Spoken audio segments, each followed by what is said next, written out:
ጤና ይስጥልን ተመልካቾች ከትግራይ ቴሌቪዥን የሚተላለፍ የአማርኛ ቋንቋ ዜናችን አሁን ጀምሯል። ከዜናዎቹ ጋር በእምነት ሰለሞን ነኝ።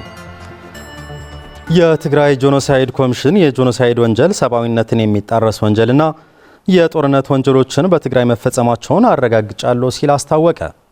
ኮሚሽኑ በትግራይ የተፈጸሙ ጾታን መሰረት ያደረጉ ጥቃቶችን አስመልክቶ ያደረገው ጥናት የያዘ ሪፖርት ይፋ ማድረጉን አትቷል። ሙሉ ብርሃን ዳርጌ ተጨማሪ ሳለች የትግራይ ጄኖሳይድ ጥናታዊ ኮሚሽን በትግራይ የተፈጸሙ ጾታን መሰረት ያደረጉ ጥቃቶችን አስመልክቶ ያደረገውን ጥናት የያዘ ሪፖርት ይፋ ማድረጉን አስታወቀም። የጥናቱ ግኝቶች እንዳረጋገጡት በትግራይ መጠነ ሰፊ ነው ሆን ተብሎ በቅንጅት ጾታን መሰረት ያደረጉ ጥቃቶች መፈጸማቸውን የሚያረጋግጥ ነው ያለው ኮሚሽኑ ባደረገው ጥናትም የጄኖሳይድ ወንጀል ሰብአዊነትን የሚጣረስ ወንጀልና የጦርነት ወንጀሎችን መፈጸማቸውን አረጋግጫለሁ ሲል አስታውቋል። የተካሄደው ጥናት ከ2013 ዓመተ ምህረት ጀምሮ በትግራይ ሴቶችና ልጃገረዶች ላይ እጅጉን አሰቃቂ የተባለ የደረጃውን እርከን ከፍ ያለ ጾታን መሰረት ያደረገ ጾታዊ ጥቃት መፈጸሙን የሚያሳይ ሲሆን በ6 የትግራይ ዞኖች ዳሰሳውን በስፋት ያካሄደ መሆኑን ኮሚሽኑ አስታውቋል። ኮሚሽኑ በድረገጹ ይፋ ባደረገው ጥናት ላይ የተመረኮሰ መረጃ መሰረት የጥናቱ ስፋት፣ ጥልቀትና ብልሃታዊ አካሄድ ማንነትና የሚያስከትለውን አሉታዊ ተጽዕኖ እንዲሁም ከፍተኛ ጠባሳ ጥሎ ያለፈ መሆኑን የሚያትት ሰፊ ጥናት መሆኑን ገልጿል። ጥናቱ አክሎም ጾታዊና ጾታን መሰረት ያደረጉ ጥቃቶች ኤስጂፒቪ ፍርድ ለመስጠት እንደነ አይኤስሲ 2015-17 ጂፒቪ አይኤምኤስ ያሉ ማቀፎችን አካቶ ሀተታውን በስፋት በመዳሰስ ጥቅም ላይ ማዋሉንም አመላክቷል። በኮሚሽኑ በተካሄደው ጥናት 481201 የሚሆኑ የጥቃቱ ሰለባዎችና መረጃ ሰጪዎች መሳተፋቸውንና ዓለም አቀፋዊ የሆነውን የጄኖሳይድ ወንጀል የፈጸሙ አካላት ማንነትና አስተዋጽኦአቸውን ለይቼ አውጥቻለሁ ሲል ይፋ ባደረገው ጥናት አትቷል። ጥናቱ አስቸኳይ ፍትህ፣ ተጠያቂነትና የጥቃቱ ሰለባዎችን መሰረት ያደረገ ጥልቅ የሆነ ስነልቦናዊና ስነ አእምሯዊ ማገገምን እንደሚያሻ የሚያመላክት አካታች ጥናት መሆኑን የገለጸው ጥናቱ በተጠቂዎች ላይ የደረሰውን አካላዊና ስነ አእምሯዊ ጉዳት ለማገገምና ወንጀለኞችን ተጠያቂ ለማድረግ የተቀናጀና የተባበረ አገራዊና ዓለም አቀፋዊ እርምጃ እንዲወሰድም ጥሪ ያቀርበዋል። መስፍን ብረታ ብረት ኢንጂነሪንግ በሚቀጥሉት 5 ዓመታት በብረታ ብረት ዘርፍ በዓለም ገበያ ላይ ለመግባት በሰፊው እንደሚሰራ አስታወቀ። ተቋሙ ይህን የገለጸው ለቀጣይ 5 ዓመታት የሚሰሩ ስራዎችን መሰረት በማድረግ ባዘጋጀው ስትራቴጂክ እቅድ አስመልክቶ ባካሄደው ግምገማ ላይ ነው። ለገብረ እግዚአብሔር ገዳሙ ዘገባ ፍርቱና ገብሩ። መስፍን ብረታ ብረት ኢንጂነሪንግ እንደ ፈረንጆች አቆጣጠር ከ2026 እስከ 2030 የሚቆይ የቀጣይ 5 ዓመት ስትራቴጂክ እቅድ አስመልክቶ ባካሄደው መድረክ ቀጣይ በእቅዱ የተቀመጡ ዝርዝር ነጥቦች ሪፖርት አቅርቧል። ሪፖርቱም ያቀረቡት በመስፍን ብረታ ብረት ኢንጂነሪንግ በሰው ኃይል አስተዳደር የአቅም ግንባታ አስተባባሪ አቶ ግርማይ መስፍን ተቋሙ የሚያመርታቸውን ምርቶች በዓለም ገበያ ላይ ተወዳዳሪ እንዲሆኑ ብሎም በሰው ኃይልና በቴክኖሎጂ እንዲገነባ ያደርጋል ብለዋል። ስትራቴጂ ዋና መጠንጠን ሸተታት እንታይ የስትራቴጂው ዋና ግብ የሚሆነው በዚህ 5 ዓመት ውስጥ በኢትዮጵያ የቴክኖሎጂ መር የሆነ ኩባንያ ፈጥረህ ወደ ዓለም አቀፍ ገበያ ለመግባት ነው። ይህንን ለማሳካትም ማድረግ ያለብን ነገር አንደኛው የሰው ሀብት ማብቃት ነው። እቅዱን መሰረት ተደርጎ በተዘጋጀው የግምገማ መድረክ ላይ የተገኙ ተሳታፊዎች በቀረበው የ5 ዓመት እቅድና ስትራቴጂ ሪፖርት ዙሪያ ላይ ጥያቄዎችና አስተያየት አቅርበው ተወያይተውባቸዋል። ሰራተኛው የኔነት የባለቤትነት ስሜት ሊኖረው ይገባል። ሰራተኛው ነው ዋናው በትኩረት አስተያየታችን እየተቀበለ ሊከታተል ይገባል። ታይታይ ፕሮዳክት ለውና ምን ፕሮዳክቶች አሉን፣ የት ቦታ ነው የሚፈለጉት፣ ገዣችን ማን ነው ለሚለው ነገር ለይተን ማወቅ አለብን። ከዚህ በመነሳትም የት ደረጃ እንደምንደርስ ለማወቅ ይረዳናል።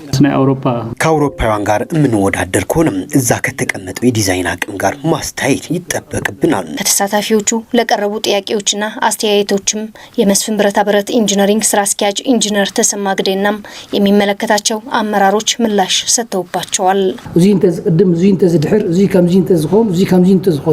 ይህ ቢጨመር፣ ይህ ነገር ቢቆይ፣ ይህ ቢሟላ የሚለው ባለሙያ የሚጨምሩት ወስደን ይህ የህዝብ ኃላፊነት አለው። በተጨማሪ የንግድ ስራም ነው። ይህ ሁለቱ በቅንጅት እናስኬዳለን። ከዛ ባለፈም በሰው ኃይል አቅም ላይ ትኩረት አድርገን ስትራቴጂ እቅድ አውጥተን እንሰራለን።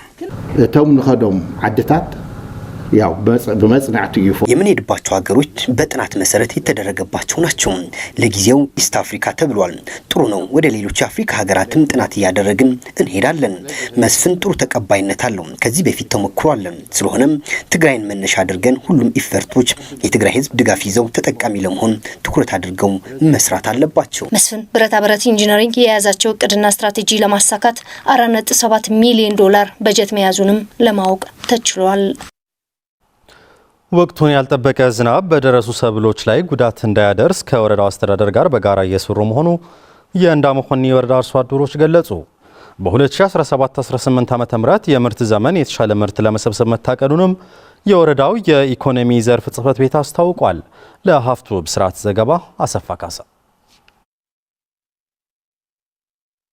በእንዳመሆኒ ወረዳ የሚገኙ አርሶ አደሮች ወቅቱን ያልጠበቀ ዝናብ በሰብል ላይ ጉዳት እንዳያደርስ ሰብሎችን ለመሰብሰብ የቅድመ ዝግጅት ስራዎችን እየሰሩ መሆኑ ተናገሩ። አንዳንድ ሰብሎች ለመሰብሰብ ደርሰዋል። ሁሉም አርሶ አደሮች በወረባ ሰብሉን ወደ ጎተራ ሊሰበስብ ይገባል። ጊዜው ያልጠበቀ ዝናብ የሚያደርሰው ጉዳት ዘርፉ ብዙ ነው።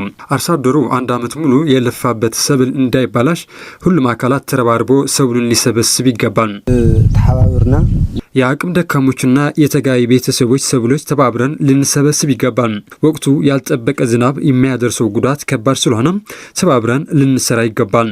የእንዳመሆኒ ወረዳ የኢኮኖሚ ዘርፍ ጽሕፈት ቤት ምክትል ኃላፊ አቶ ኃይላ ሰፋ የ2017-18 ዓ.ም የምርት ዘመን ሰብሎች በተሻለ ደረጃ ላይ እንደሚገኙ ገልጸው የደረሱ ሰብሎችን ለመሰብሰብ አስፈላጊውን ዝግጅት መደረጉ ገልጸዋል።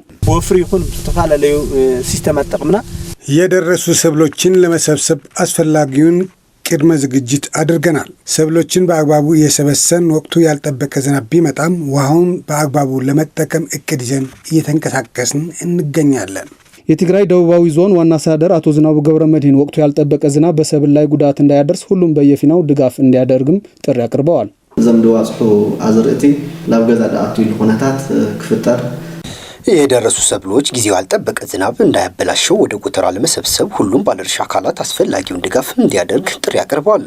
አርሶ አደሮቻችን ሰብሉን እንዲሰበስብና ድጋፍ ካስፈለገው ለሚመለከታቸው አካላት ሪፖርት በማድረግ ሰብሉን ሊሰበስብ ይገባል። እኛም እንደ መንግስት አስፈላጊውን ድጋፍ እናደርጋለን።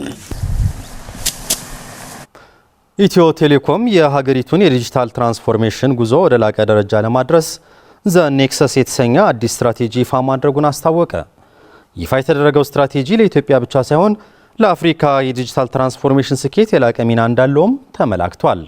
ባልደረባችን ክብሮም ሰለሞን ከአዲስ አበባ የላከውን ዘገባ ታደሰ ልጃለም ያቀርበዋል።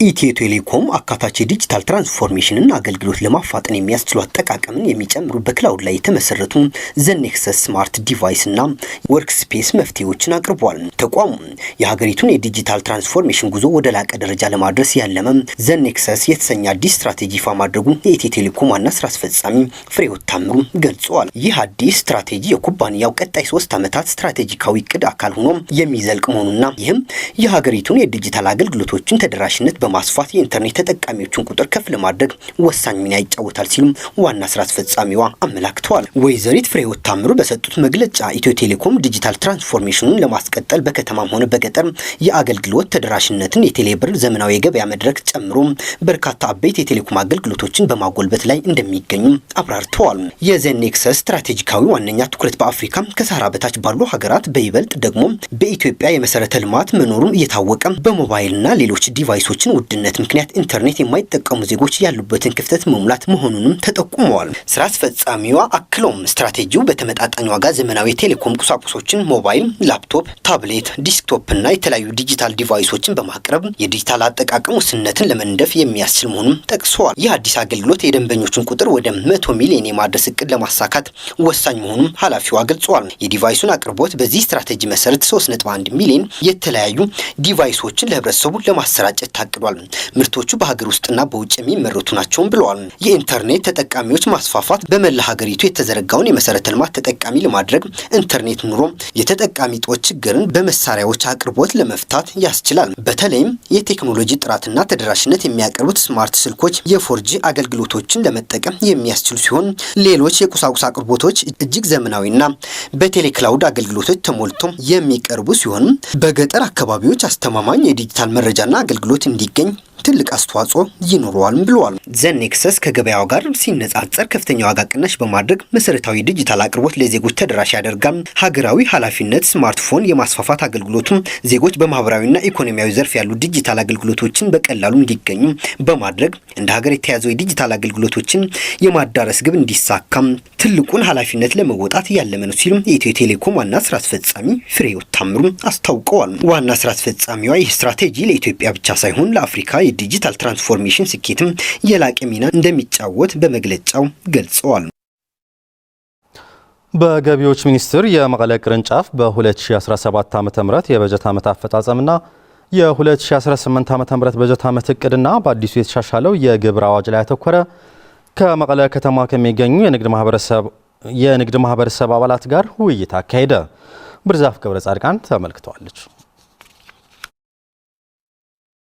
በገቢዎች ሚኒስቴር የመቀለ ቅርንጫፍ ጽህፈት ቤት በ2017 ዓ.ም በጀት ዓመት አፈጻጸም የ2018 ዓ.ም በጀት ዓመት እቅድና በአዲሱ የተሻሻለው የግብር አዋጅ ላይ ያተኮረ በተለያዩ የትግራይ ከተሞች የውይይት መድረኮች ማካሄዱ የሚታወሱ ነው። ከዚህ የቀጠለም ከመቀለ ከተማ የንግዱ ማህበረሰብ ጋር ሰፊ ውይይት ተካሂደዋል። በገቢዎች ሚኒስቴር የመቀለ ቅርንጫፍ ጽህፈት ቤት ስራ አስኪያጅ አቶ ተክላይ አብርሃ በባለፈው በጀት ዓመት ጥሩ አፈጻጸም እንደነበረ በመግለጽ በበጀት ዓመቱ በተለይ የትግራይ ነባራዊ ሁኔታ ያገናዘቡ ስራዎች መሰራታቸውና የነዳጅ እጥረትን ጨምሮ ተግዳሮቶች ማስተናገዱን ገልጸዋል። አፈጻጸማት ተረተለ ናብ 99.5 ሚታዊ በአፈጻጸም ደረጃ ሲታይ ከ99 በመቶ በላይ በጀታችን ስራ ላይ ውለዋል። አብዛኛዎቹ ክፍያዎቻችንም በኢፔይመንት የተከናወኑ ክፍያዎች ናቸው። በ2017 ከባለድርሻ አካላት ጋራ በጋራ በመሆን በንግድና ሰደድ ከጉምሩክ የገቢዎች ባለስልጣን ጋር በመሆን ያዘጋጅናቸው መድረኮች በመጀመሪያ ግማሽ ዓመት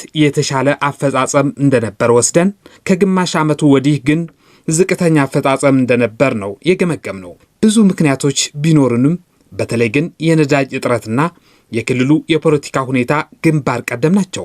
መረጃዎችን በማጣራት ወደ 255 ሚሊዮን ብር ገደማ ወለድ በገንዘብ ሚኒስቴር እንዲነሳ ለማድረግ ለውሳኔ አቅርበናል። የዚሁ ተመጣጣኝ የሆነው የወለድ ቅጣትም አንስተናል። ሌላው የንብረት ውድመት ነው። 143 የሚሆኑ ግብር ከፋዮች በ2015፣ 2016፣ 2017 ዓ.ም ውድመት ደርሶብናል ብለው ሪፖርት አድርገዋል። ከነዚህም ወደ 1.6 ቢሊዮን ብር የሚጠጋ ውድመት ተቀባይነት አግኝቷል። በገቢዎች ሚኒስቴር የመቀለ ቅርንጫፍ ጽህፈት ቤት የታክስ ኦፕሬሽን ዘርፍ ምክትል ስራ አስኪያጅ አቶ ኪሮስ ገብረ መድህን የአዲሱን የግብር አዋጅ መሻሻል አስፈላጊነት ለመድረኩ ተሳታፊዎች አብራርተዋል። አዋጅ ንምምሕያሽ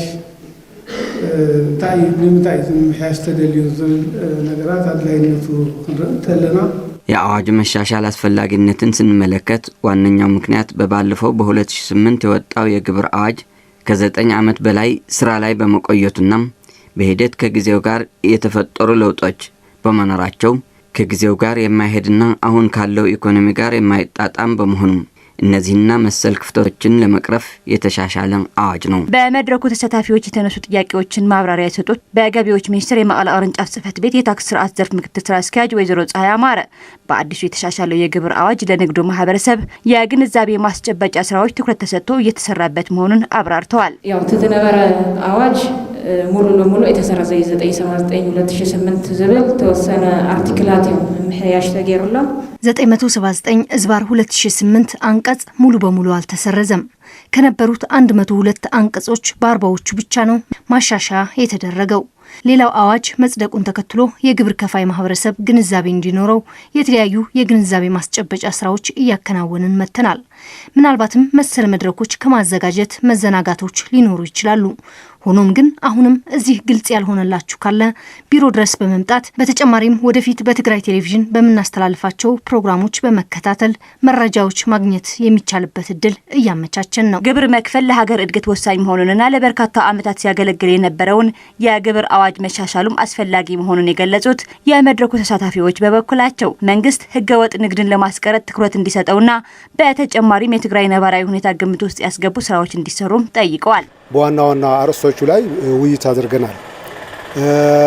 የታክሱ መለወጥ ምክንያት ያው ከወቅቱ ጋር እንዲሄድ ተብሎ ነው።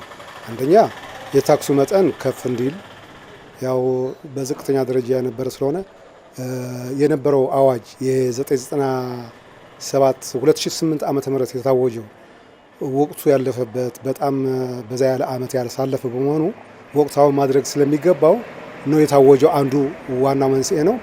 ሁለተኛው ዲጂታላይዝ የሆነ ወይም ከቴክኖሎጂ ጋር የተያያዙ ለውጦችም ያስፈልጋሉ። ኢንካም ጀነሬት ተዘገርካ አርስኻ ይትክልን ከም ክልል ከም ሀገር ገቢ ካላገኘ ራስን መቻል አይቻልም። እንደ ክልልም ሆነ እንደ ሀገር መንቀሳቀስ ለመቻል ግብር መሰብሰብ አለበት። የአንድ ሀገር ገቢ ምንጭም ዞሮ ከዚህ ዘርፍ ነው። ሆኖም ግን የንግድ ማህበረሰቡ ጥያቄ ከህገ ወጥ የንግድ ስራዎች ጋር የተያያዘ ነው። ሁላችን በየፊናችን ልንታገለው ይገባል። ምክንያቱም ህገ ወጥ ንግድ መኖሩ ጉዳቱ ለሁሉም ስለሆነ ነው። አሁን በነበረው ሁኔታ የትግራይ ህዝብ ከነበረው ከጦርነቱ አልፎ አሁንም ያው እንደሚታየው የተሻለ ቢሻሻል ጥሩ ነገር ነው። የግንዛቤ ማስጨበጫ መኖር አለበት ለህዝቡ ማለት ነው። ተመልካቾች ዜናዎቻችን አብቅተዋል። ስለተከታተላችሁ እናመሰግናለን። ከቀሪዎቹ የትግራይ ቴሌቪዥን ዝግጅቶች ጋር መልካም ቆይታ ይሁንላችሁ።